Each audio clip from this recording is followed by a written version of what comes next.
this whole week in like preparation of having you guys come in, because this is the first time like I, as a teacher, have ever, trusted individuals to come in, because I knew you two. Appreciate that. You two are like tough, alpha male kind of people that have come from similar stories. So like I was like, man, this is all connecting too perfectly to not at least extend the invite offer.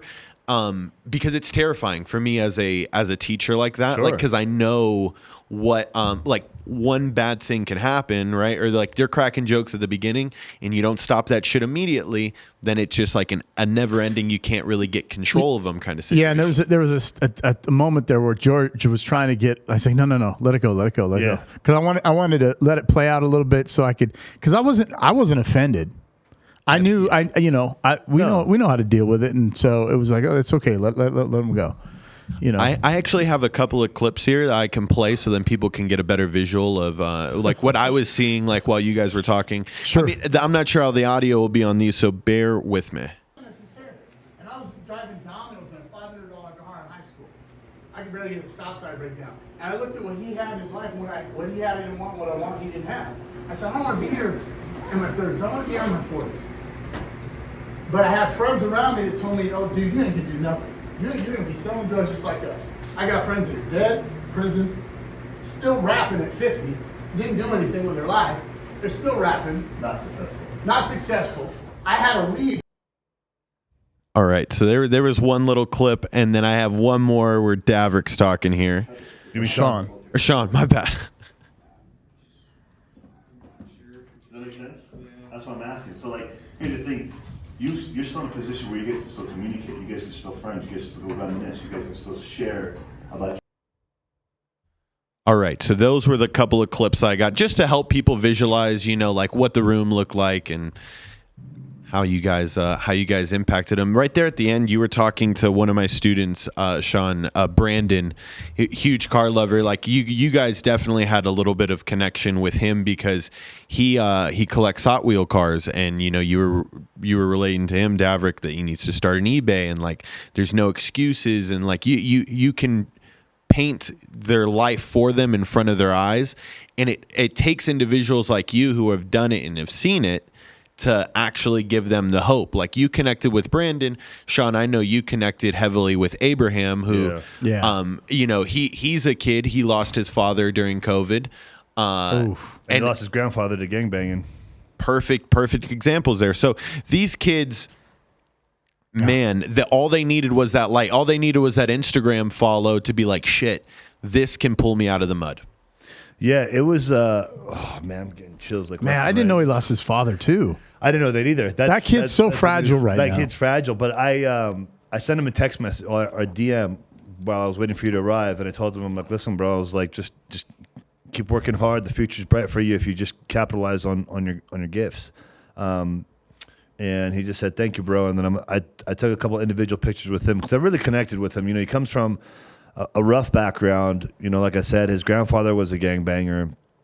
And I hope I don't get in trouble for sharing this information. No, man. It's life-changing work. People need to hear this. And, he told me that one of the last things that his grandfather said to him before his grandfather passed away or was killed was that you're going to be just like me, man. When you grow up, you're going to get older, you're going to be a gangbanger just like me. We're going to go, our lifeline in this family is all gangs. And he's like, my mom and dad brought me to Vegas and got me out of LA as fast as possible because they wanted me to get out of that life. And I asked him, I'm like, well, let me ask you, is that the life you want? Do you want to go down the path that your grandfather? He's like, no. He's like, I don't want any of that stuff.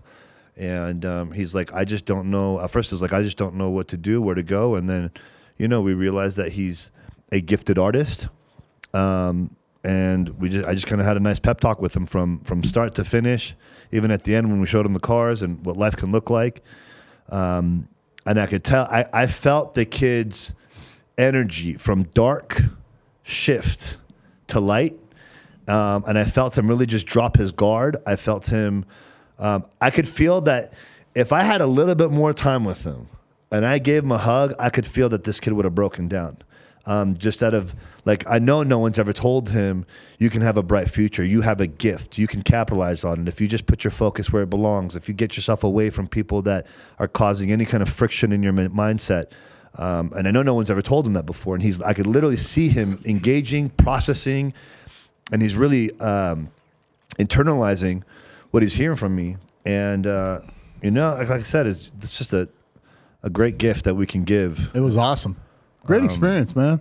The kid was, and he wouldn't talk about his art, but he's artistic.